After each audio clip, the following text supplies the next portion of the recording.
નમસ્કાર, હું રાજ. આપ જોઈ રહ્યા છો Spark Today News. Ahmedabad Mumbai railway route પર ભારે વરસાદના કારણે ટ્રેન વ્યવહાર ખોરવાઈ જતા વડોદરા રેલવે સ્ટેશન પર મુસાફરોની ભારે ભીડ જોવા મળી રહી છે. અનેક ટ્રેનો રદ થતા અને કેટલીક ટ્રેનો અનિશ્ચિત વિલંબનો ભોગ બનતા ગઈકાલથી મોટી સંખ્યામાં મુસાફરો સ્ટેશન પર જ અટવાઈ પડ્યા છે. મુસાફરોનો આક્ષેપ છે કે રેલવે તંત્ર દ્વારા ઊભા કરાયેલા સહાયક બૂથ પરથી તેમને યોગ્ય માહિતી મળી નથી રહી.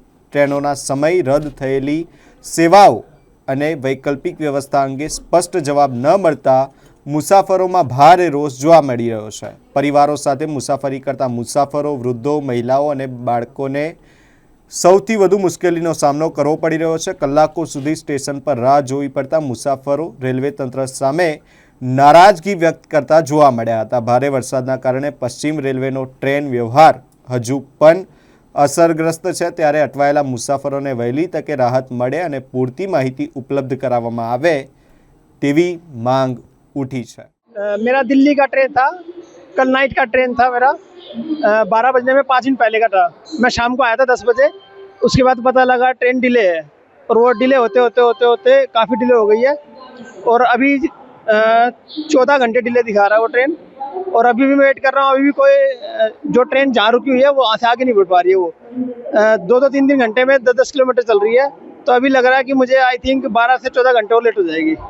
तो अब मुझे लग रहा है कि रुकना बेवकूफ़ी है। और मेरा परसों का भी टिकट था दिल्ली से गुजरात का, वो ऑटोमेटिक कैंसिल कर दिया रेलवे ने।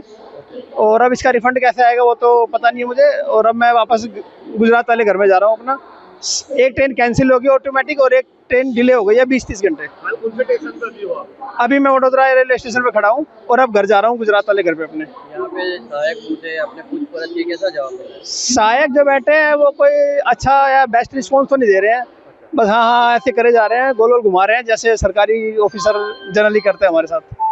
क्या नाम है? मेरा नाम दिनेश कुमार है। અમે લોકો પાલીતાણાવાળી ગાડી પકડેલી. કાલે બાજા સ્ટેશન પર 5 વાગ્યાથી ઊભી હતી ગાડી.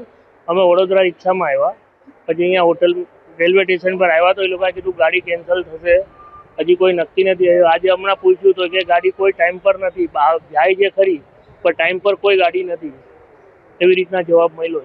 કાલથી તમે અહીંયા બેઠા હા, છો? કાલથી અહીંયા જ બેઠા છીએ અમે.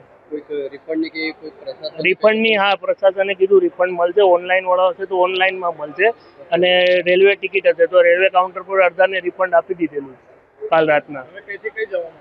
અમારે હવે વડોદરાથી બોમ્બે જવાનું છે, બોરીવલી. આટલા ટાઈમથી તમે અહીંયા ફસાયેલા છો, કેવી રીતે જશો હવે મુંબઈ?